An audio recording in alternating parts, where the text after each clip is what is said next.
మహేష్ గారు చెప్పండి, ముందుగా అభినందనలు. బ్రహ్మాండమైనటువంటి విజయం సాధించారు. హోరాహోరీ ఉంటుందనుకున్నటువంటి పోటీ అల్లా దాదాపు ఏకపక్షంగా సాగింది. దీంతో రేవంత్ రెడ్డి గారికి అటు పార్టీలోనూ ఇటు ప్రభుత్వంలోనూ ఎదురు లేకుండా పోతోందా? ఎదురులేని పరిస్థితి ఏర్పడుతోందా? నమస్కారం కొమ్మినేని గారు, మీకు సాక్షి ప్రేక్షకులందరికీ శుభోదయం. ఇది ఒక అపూర్వ విజయం.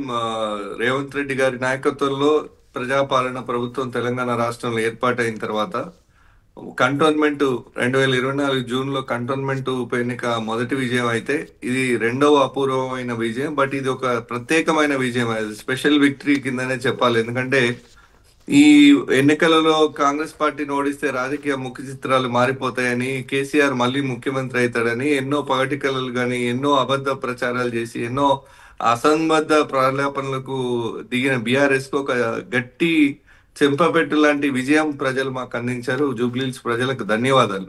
మీ అందరి పెద్దల సహకారంతో ఇట్లనే ముందుకు పోవడానికి నిన్న ముఖ్యమంత్రి గారు కూడా చెప్పిండ్రు, బాధ్యత పెంచిన విజయం ఇది అని. ఒక్క మాట అయితే చెప్పగలను కొమ్మినేని గారు, మీరు అన్నట్టు రేవంత్ రెడ్డి గారు అన్ని తానే అభ్యర్థి ఎంపిక, నవీన్ గారి ఎంపిక దగ్గర నుంచి అజారుద్దీన్ గారికి మంత్రి పదవి ఇవ్వడం అనే మాస్టర్ స్ట్రోక్ దగ్గర నుంచి అడుగడుగున 4-5 సభలు నిర్వహించి మమ్మల్ని జనాల్ని మా వైపు రప్పించి మమ్మల్ని కూడా క్షేత్రస్థాయిలో ఫీల్డ్ లో పనిచేస్తున్న మా నాయకులను కూడా రీఛార్జ్ చేసినటువంటి, సూపర్ బూస్ట్ చేసినటువంటి సందర్భం దగ్గర నుంచి ఆ తర్వాత గంటకు రివ్యూలు చేయటం, ప్రతిరోజు సర్వేలు చేపించి దానికి ఎక్కడన్నా మా బూత్ లెవెల్లో మేము పనిచేస్తున్న దగ్గర ఏమైనా లోటుపాట్లు ఉంటే వాటిని వెంటనే సవరించడం. సో అన్ని తానై ముందుకు నడిపినటువంటి ఎన్నిక ఇది. ఈ రోజు ఈ ఎన్నికను ఖచ్చితంగా రేవంత్ రెడ్డి గారికి మేము అంకితం ఇస్తున్నాం. జూబ్లీహిల్స్ ప్రజలు రేవంత్ రెడ్డి గారి పాలన పైన నమ్మకంతో ఇంకో రాబోయే 3 ఏళ్ళు మమ్మల్ని సుభిక్షంగా పాలించమని దీవిస్తూ ఇచ్చిన తీర్పు అయితే, స్థానికుడైన నవీన్ ను మా బిడ్డ ఒకసారి ఎమ్మెల్యేగా అవకాశం ఇద్దామని తనకు కూడా పూర్తిగా మద్దతు నిలిచినటువంటి ఎన్నిక ఇది. ఎస్, రేవంత్ రెడ్డి గారి ఒక ఎట్లా చెప్పాలంటే కొమ్మినేని గారు, ఒక ఆకలితోనున్న పులి, కరక్కరం అంటే ఆకలితో ఉన్న పులి ఒక వేటకు బయలుదేరితే ఎలాగైతే బయలుదేరాడో రేవంత్ రెడ్డి గారు కూడా జూబ్లీహిల్స్ గెలవాలనే ఆ కసి పట్టుదల అట్లే కనబడింది. గౌరవ ముఖ్యమంత్రి గారు పూర్తి అధికారంలో ఉన్న రేవంత్ రెడ్డి గారికి ఆకలే ఉంటుంది. నాకు అర్థం కాలేదు. లేదు, ప్రతిపక్షాల పేలాపనలకు ప్రజా తీర్పే చెంపపెట్టు కావాలనేది వారు కోరుకున్న విధానం. దానికి అనుగుణంగానే ఈ రోజు ఫలితాలు మనం చూస్తున్నాం. అంటే బీఆర్ఎస్ కూడా ఏం తక్కువ లేదు. మీరు కొమ్మినేని గారు, మేము దుద్దిల శ్రీధర్ బాబు గారు మా గౌరవ మార్తీలు సోమాజిగూడ డివిజన్ ఇన్ఛార్జ్ గా ఉండి, ఆ కింద 291 బూతులు ఇవన్నీ కూడా నేను ఇన్ఛార్జ్ గా పనిచేశాను. నిజంగా మేము క్షేత్రస్థాయికి పోయినాడు మాకు ఈ కాన్ఫిడెన్స్ లేకుండే. కార్యకర్తలు లేరు. మాగంటి గోపీనాథ్ గారు దాదాపు 3 టర్మ్లు ఎమ్మెల్యే ఎన్నికైన క్రమంలో కాంగ్రెస్ జెండా పట్టే కార్యకర్తలు అందరినీ ఊడ్చేసిండ్రు, కొంతమంది సైలెంట్ చేసిండు, కొంతమంది కేసుల పేరుతో వేధించిండు. అంత గడ్డు పరిస్థితుల మధ్యన మేము అక్కడ దిగిన తర్వాత ఒక్కొక్కటిగా ప్రజల మందును పొందుతూ ఈ ఫలితం సాధ్యమైంది. అంటే దీని డైరెక్షన్ సీఎం గారిది, అమలు చేసే క్రమంలో మంత్రులు, మేము వారి డైరెక్షన్ లో మేమంతా కూడా క్షేత్రస్థాయిలో వ్యూహాలు ఫలించాయంటారు. ఇది జనాభిప్రాయమా, వ్యూహం యొక్క సక్సెసా? జన వ్యూహాలకి, ఆ రేవంత్ రెడ్డి గారి పాలనకు, రేవంత్ రెడ్డి గారు తీసుకున్న ఆలోచనలకు, నిర్ణయాలకు ప్రజలు ఇచ్చిన ఆమోదం కింద చూడాలి ఈసారి. ఓకే, మీరేమంటారు? పార్టీలో కొంతమంది రాహుల్ గాంధీ గారు అపాయింట్మెంట్ ఇస్తలేరని, అంటే వీళ్ళకి ఏదో చెప్పించినట్టు, కేసీఆర్ గారు ఫామ్ హౌస్ లో ఉన్నా కూడా ఆయనకి వీళ్ళకి ప్రేలాపనలు తగ్గుతలేవు. ఇట్లాంటి వాళ్ళందరికీ కూడా ఇప్పుడు ఈ అపూర్వ విజయం తర్వాత ఇంకా మాటలేదు, వీటన్నింటి కూడా చెక్ పడుతుంది న్యాచురల్లీ. సో ఒక్క నిమిషం, ఇంద్రనీళ్ళు ఏమంటారో విందాం. మీరేమంటారు? ఈ ఎన్నికని రేవంత్ రెడ్డి గారికి తిరిగి ఉండదా? అంటే first of all Revanth Reddy గారికి అయితే ఇది కలిసి వచ్చే అంశం. ఎందుకంటే ఆయన ప్రతిష్టాత్మకంగా తీసుకుని ఒక సీఎం హోదాలో 6-7 సభలు పెట్టి, మరి ఒక అసెంబ్లీలోని అన్ని సభలు పెట్టి ఆయనే అభ్యర్థిగా తిరిగి చేసుకున్న ఎలక్షను. సో ఆయనకైతే కాంగ్రెస్. ఫస్ట్ ఆఫ్ ఆల్ ఇందులో ఏంటంటే బీఆర్ఎస్ బలపడిందా, ప్రస్తుతం ఎలా ఉంది అనే టాపిక్ వస్తే, వాళ్ళు 2023లో ఎలక్షన్ జరిగినప్పుడు ఏ ఓట్లు అయితే వాళ్ళు సాధించుకోగలిగారో, ఇంత ప్రతిష్టాత్మకమైన ఎన్నికల్లో సైతం వాళ్ళు ఆ ఓట్లు సాధించుకోగలిగారు అంటే రాబోయే ఎన్నికల్లో బీఆర్ఎస్ అనేది డెఫినెట్లీ ఆల్టర్నేటివ్ గవర్నమెంట్గా ఒక అడుగు వేస్తుంది అనేది అయితే క్లియర్గా కనపడుతుంది సార్. ఇక్కడ మీరు ఓటింగ్ పర్సంటేజెస్ తీసుకుంటే 2023 కంటే ఇప్పుడు జరిగిన ఎలక్షన్లో 11,000 అదనపు ఓట్లు పోలేని. ఆ 11,000 అదనపు ఓట్లు ఎంఐఎం ఓట్లు అండ్ బీజేపీకి పడాల్సిన ఓట్లు, ఈ 3 ఓట్లు మాత్రమే కాంగ్రెస్కు ట్రాన్స్ఫర్ అవడం వలన ఆ మెజారిటీ కానివ్వండి గెలుపు సాధ్యమైంది. జనరల్గా ఇక్కడ బీఆర్ఎస్కి లాస్ట్ టైం 80,000 ఓట్లు వస్తాయి, ఇప్పుడు కూడా 75,000 ఓట్ల వరకు ఓట్లు సాధించగలిగారు. అంటే అధికారంలో లేనప్పుడు, అంటే ఎంపీగా అంటే పార్లమెంట్ ఎన్నికలు జరిగినప్పుడు ఒక్క స్థానం కూడా దక్కించుకోలేనప్పుడు, వాళ్ళకి దక్కిన ఓటింగ్ పర్సంటేజ్లు చూసినప్పుడు ఈ ఎన్నికలో అందరూ అంటే ఇప్పుడు అధికార పార్టీ ఒక బైపోల్లో వాళ్ళే అంటే సీఎం అభ్యర్థే డైరెక్ట్గా దిగి ప్రచారం చేస్తున్నప్పుడు, సీఎంఏ అభ్యర్థిగా మారినట్లు చేసినప్పుడు కూడా వాళ్ళు వాళ్ళ ఓటుని దక్కించుకోగలిగారు అంటే డెఫినెట్లీ రాబోయే ఎలక్షన్స్ అప్పుడు మాత్రం డెఫినెట్లీ ఒక ఆల్టర్నేటివ్ గవర్నమెంట్గా మళ్ళీ బీఆర్ఎస్ పార్టీగా కంటెస్ట్ అనేది కాంగ్రెస్ కి బీఆర్ఎస్ కి మధ్య ప్రభావం బాగా పనిచేసిందని అంటారు. డబ్బు పట్టు చీరలు చాలా జరిగినాయి. అది ఆబ్వియస్లీ సార్, అది ఇప్పుడు ఎట్లా ఉంటుందంటే సార్, అది కూడా ఎలక్షన్ లో ఒక వ్యూహాల్లో పార్టీ మారిపోయినట్లు చేసుకోగలడం కూడా గొప్ప సార్. అదే పోల్ మేనేజ్మెంట్ అంటే లాస్ట్ 2 రోజులు ఆ పదాలు కరెక్ట్గా వాడలేం కానివ్వండి, పోల్ మేనేజ్మెంట్ లాస్ట్ 2 రోజులు ఎవరు బాగా చేయగలిగితే వాళ్ళే గెలుస్తారు. ఇక్కడ ప్రధానంగా మనం చర్చించుకోవాల్సింది ఏంటంటే సార్, బీజేపీ కూడా కాంగ్రెస్ గెలుపు కోసం పనిచేసిన తీరు బాగాలేదన్నమాట. ఎందుకనేది నేను చాలా క్లియర్ చెప్తానండి. వాళ్ళే పనిచేశారని చెప్తారు. 2014 ఒక్క నిమిషం నన్ను చెప్పలేదు సార్, మాట్లాడదు.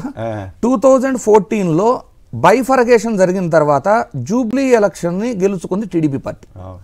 టీడీపీ పార్టీ ఎన్డీఏ కూటమిలో భాగస్వామిగా ఉంది, జనసేన ఎన్డీఏ కూటమిలో భాగస్వామిగా ఉంది. వాళ్ళు గెలవాలని ప్రయత్నం చేయలేదు. అట్లీస్ట్ అలయన్స్లో ఉన్న టీడీపీ మద్దతు తీసుకోవాలని వాళ్ళు వచ్చి ప్రచారం చేయమనో, పవన్ కళ్యాణ్ గారి సినీ గ్లామర్ను వాడుకోవాలనో ఏ విధమైన ప్రయత్నాలు చేయలేదు. పైగా మీరు కానీ చూసుకుంటే వెంగళరావు నగర్ కానివ్వండి, షేక్పేట కానివ్వండి, ఎవరైతే టీడీపీ మద్దతుదారులు ఉండారో వారంతా కూడా కాంగ్రెస్ గెలుపును భుజాలేసుకొని పనిచేయడం కానివ్వండి. మరి ఇది ఏ విధమైన పొత్తులకి అంటే నేషనల్ లెవెల్లో రాజకీయాల్లో చూసుకుంటే కాంగ్రెస్ అండ్ బీజేపీ బద్ధ విరోధులైనప్పుడు ఈ మన ఆంధ్రప్రదేశ్ తెలంగాణ రాజకీయాలు చూసుకుంటే ఒకరికొకరు సహకరించుకొని చేసే స్థాయికి రాజకీయాలు వచ్చాయి. విచిత్రంగా బీజేపీ వాళ్ళు కూడా ఇదేంటి మీరు అట్లా కాంగ్రెస్ కి సపోర్ట్ చేస్తారు, మాకెందుకు చేయట్లేదు, డైరెక్ట్ గాను ఇండైరెక్ట్ గాను ఎక్కడ అడగలేదు, మద్దతు కోరలేదు. చంద్రబాబు గారు కూడా ఏం చెప్పారు, అంటే పొత్తులో ఉండి కూడా ఒకవేళ టీడీపీ వాళ్ళు పోటీ చేయట్లేదు, మన పొత్తు ధర్మం ప్రకారం ఎన్డీఏలో నేషనల్ గవర్నమెంట్లో కూడా మినిస్ట్రీస్ తీసుకున్నారు కదా, బేషరతుగా బీజేపీకి సపోర్ట్ చేయండి అని ఎక్కడా చెప్పాల. ఏమని చెప్పారు, మీరు ఎవరు మద్దతు కోరితే వాళ్ళకి సపోర్ట్ చేయండి అన్నట్లు చెప్పారు తప్పితే, అంటే ఇక దీనికి అలయన్స్ యొక్క మీనింగ్ ఏంటి, పొత్తు యొక్క ధర్మం ఏంటి అంటే ఇవన్నీ చూస్తుంటే చూడండి, ఒకప్పుడు రాజకీయాల విలువలతో సంబంధం లేదు. హాట్ లైన్ మరొకసారి నేను మళ్ళీ ప్రస్తావిస్తున్నా, హాట్ లైన్ ఏదైతే ఉందో రేవంత్ రెడ్డి గారు ఇచ్చిన విందుకు వెళ్ళిన వైఎస్ఆర్సీపీ ఎంపీలు కానీ ఎమ్మెల్యేలు కానీ ఎవరు కాంగ్రెస్లో పోటీ చేయలేదు, వాళ్ళంతా ఎన్డీఏలో పోటీ చేశారు. ఎన్డీఏ ఈరోజు కేంద్రంలో వైఎస్ఆర్సీపీకి సంబంధించిన ఎంపీలు రేవంత్ రెడ్డి గారు ఇచ్చిన విందుకు వెళ్ళిన వాళ్ళు ఎవరు కూడా కాంగ్రెస్లో పోటీ చేయలే. వాళ్ళందరూ కూడా ఎన్డీఏలో జాయిన్ అయ్యి ఎన్డీఏ ఈరోజు అధికారంలో ఉండడానికి కారణమయ్యారు. ఆంధ్రప్రదేశ్ మీరు తప్పు ఎప్పుడు 2014 ముందా మీరు చెప్పారు కాదు సార్, మీరు వైఎస్ఆర్ ఎంపీలు అంటున్నారు, టీడీపీ ఎంపీలా వైఎస్ఆర్ ఎంపీ కాదు. మొన్న పార్లమెంటు ఎన్నికలు జరగక ముందు వైఎస్ఆర్ ఎంపీలు రేవంత్ రెడ్డి గారు సీఎం అయిన తర్వాత ఇచ్చిన విందుకు వెళ్ళిన వైఎస్ఆర్ ఎంపీలు ఎమ్మెల్యేలు ఎవరూ కూడా వెళ్ళి కాంగ్రెస్లో జాయిన్ అవ్వాలి. ఒకవేళ రేవంత్ రెడ్డి గారు ఇచ్చిన విందుకి ఇన్ఫ్లుయెన్స్ అయ్యో రేవంత్ రెడ్డి గారు ఇన్ఫ్లుయెన్స్ చేస్తే వాళ్ళంతా కాంగ్రెస్లో జాయిన్ అవ్వాలి. వెళ్ళిన ప్రతి ఒక్కరూ కూడా ఎన్డీఏ కూటమిలో జాయిన్ అయ్యి ఈరోజు కేంద్రంలో ఎన్డీఏ కూటమి అధికారంలో ఉండడానికి కారణమయ్యారు.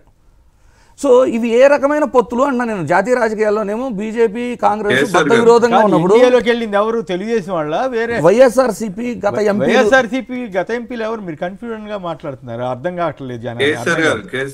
వైఎస్ఆర్సీపీ ఎంపీలు అప్పుడు 2006 నెలల ముందు ఎలక్షన్ కాబట్టి అప్పుడు వెళ్ళి ఉండొచ్చు, కానీ వాళ్ళు ఎన్డీఏలోకి ఎక్కడ వెళ్ళారు, వాళ్ళు ఎన్డీఏ కూటమిలోకి టీడీపీలోకి ఇప్పుడు ఎవరు వెళ్ళలేదు సార్. లావకృష్ణ గారు వెళ్ళారు, మాగంటి గోపీనాథ్ గారు, మాగుంట శ్రీనివాసరెడ్డి వెళ్ళారు, వేమిరెడ్డి గారు వెళ్ళారు, ఎంతమంది వెళ్ళారు, 15-16 మంది వెళ్ళారు. నేనేమన్నానంటే కాంగ్రెస్ ఇచ్చిన విందుకు కాంగ్రెస్ లోకి వెళ్ళలేదు కదా, వాళ్ళంతా ఎన్డీఏలోకి కదా వెళ్ళారు. అది ఏదో సీఎం హోదాలో. ఇప్పుడు చూడండి మళ్ళీ ఎన్డీఏ భాగస్వామి పార్టీ కాంగ్రెస్ గెలుపు కోసం పోటీ, రెండు సినారియోస్ చెప్తున్నా నేను అక్కడ కానీ ఇక్కడ. అది కొంచెం కన్ఫ్యూజన్ వైఎస్ఆర్ రైట్. ఫైనల్ గా మహేష్ గారు ఫైనల్ గా కంక్లూడ్ చేయండి.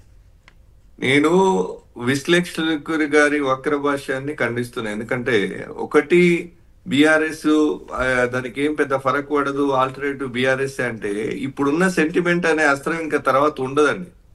సో సెంటిమెంట్ అస్త్రంతో ఆ మాత్రం ఓట్లు పూల్ చేయగలిగింది బీఆర్ఎస్. ఫేక్ ప్రచారాలు ఎలాగో వాళ్ళు నమ్ముకున్న సిద్ధాంతమే. బీఆర్ఎస్ తెలంగాణ సిద్ధాంతాన్ని పక్కన పెట్టిన తర్వాత నమ్ముకున్నది ఓన్లీ అబద్ధ ప్రచారాలు, ఫేక్ న్యూస్లు. ఆంధ్రాలో మీరు ఎట్లయితే చూస్తున్నారో ఇక్కడ కూడా మా దరిద్రం అట్లాగే ఉంది, తెలంగాణ రాజకీయాలు కూడా.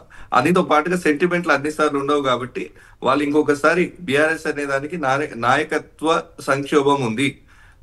వారి ఆది నాయకుడు ఇప్పుడు మీకు తెలుసు ఫామ్ హౌస్ లో రెస్ట్ లో ఉన్నారు, క్రియాశీల రాజకీయాలకు దూరంగా ఉన్నారు. ఉన్న యువ నాయకులు పర్ఫార్మెన్స్ ఎట్లుందో జూబ్లీహిల్స్ ప్రజలు తీర్పిచ్చారు. సో ఇంకా రాబోయే రోజుల్లో బీఆర్ఎస్ కనుమరుగే. అది మరి కొంచెం అతిగా ఉన్నట్టుంది. కనుమరుగవుద్ది ఎట్లా చెబుతారు? మరి బీజేపీ డిపాజిట్ కోల్పోయినంత మాత్రాన కనుమరుగవుద్దా? అట్లా ఏం ఉండదు సార్. ఆడికే వస్తున్నా క్యాల్కులేటివ్ గా చెప్తున్నా. జిహెచ్ఎంసీ ఎన్నికలు కానీ స్థానిక సంస్థల ఎన్నికలు కానీ మేము స్వీప్ చేయబోతున్నాము. ఇప్పుడు జూబ్లీహిల్స్ ప్రజలు ఇచ్చిన ఉత్సాహంతో ఇది ఒక అంశం అయితే, బీజేపీ మాకు సపోర్ట్ చేయడం ఏంటి? బీజేపీ ఎంత యాక్టివ్ గా పనిచేస్తుంది. బీజేపీ డైరెక్ట్ సపోర్ట్ చేసిందని కాదు, బీజేపీకి మిత్రపక్షమైన తెలుగుదేశం ఓటర్లు, తెలుగుదేశం మద్దతుదారులు కాంగ్రెస్ పనిచేశారని చెప్పడం ఆయన ఉద్దేశం. అది బీజేపీ ఫెయిల్యూర్ అవుతుంది కానీ కాంగ్రెస్ బీజేపీ పొత్తులో పనిచేసిందని వక్రభాష్యం ఎందుకు చెప్పాలి విశ్లేషకులు గారు? వాళ్ళ మిత్రపక్షానికి కనీసం కోరలేదు కదా మద్దతు. ఆయన బీజేపీని విమర్శించాడు, మిమ్మల్ని కాదు. అది మాకు సంబంధం. ఆయన బీజేపీని విమర్శించాడు, మిమ్మల్ని కాదు. కాంగ్రెస్ ని విమర్శించలేదు ఆయన. కాంగ్రెస్ వ్యూహరీత్యా సక్సెస్ అయింది. కాంగ్రెస్ వ్యూహరీత్యా సక్సెస్ అయింది. బీఆర్ఎస్ బీజేపీ కలిసి పనిచేసాయని నేను ప్రూఫ్ తో సహా చెప్తా. ఎందుకు చెప్తానంటే బీజేపీ యాక్టివ్ గా పనిచేసింటే మా మెజారిటీ ఇంకా పెరిగేది. అది కూడా కరెక్ట్ అయ్యిండొచ్చు. మీరు చెప్పేది కరెక్ట్ అయితే బీజేపీ బీఆర్ఎస్ కలిస్తే కాంగ్రెస్ టీడీపీ కలిసింది అన్నది కూడా వాస్తవమే అవుతుంది. దానికేముంది, అవన్నీ నడుస్తూనే ఉంటాయి. బీజేపీ యాక్టివ్ గా పనిచేస్తే ఇంకొన్ని ఓట్లు కాంగ్రెస్ టీడీపీ కలవకపోతే ఎన్టీఆర్ విగ్రహం పెడతాను, అవకాశం వచ్చినప్పుడల్లా చంద్రబాబు గారి పేరు ప్రస్తావించడం, ఇవన్నీ మాత్రం జనానికి అర్థం కాదు. అది వేరే విషయం. అయితే రేవంత్ రెడ్డి గారు ఏ వ్యూహం అమలు చేసినా సక్సెస్ అయ్యాడు కాబట్టి ఆయనకి ఆ పేరు వస్తుంది. ఖచ్చితంగా పార్టీలోను ప్రభుత్వంలోను పట్టు వస్తుంది, ఇంకా పట్టు పెరుగుతుంది. కాబట్టి ఆయనకి కొన్నాళ్ళ పాటు కొంతకాలం పాటు ఇబ్బంది ఉండదు. అయితే ఉప ఎన్నికలే పూర్తిగా శాసిస్తాయా లేదా అన్నది భవిష్యత్తులో చూడాలి. ఒక్కోసారి ఉప ఎన్నికలు గెలిచినంత మాత్రాన మళ్ళీ గెలవాలని లేదు, అట్లాగే గెలిచింది కాబట్టి మళ్ళీ గెలవచ్చు కూడా. ఏదైనా జరగవచ్చు రాజకీయాల్లో. నేనేమంటున్నా సార్, ఈ ఉత్సాహం చెప్తున్నా. అసలు ఏమి లేని దగ్గర 15 ఏళ్ళుగా అధికారంలో లేదు, జెండా పట్టుకుని కార్యకర్త లేని దగ్గర మేము విజయం సాధించాం. ఖచ్చితంగా అది అంటే అధికారం కూడా అడ్వాంటేజ్ కదా. అయినా కూడా గెలిచారు కాబట్టి ఆ సంతోషం ఉంటుంది, ఆ సంబరాలు ఉంటాయి, తప్పేం కాదు. అది అంతవరకు వాస్తవం. రైట్, థ్యాంక్ యూ మహేష్ గారు.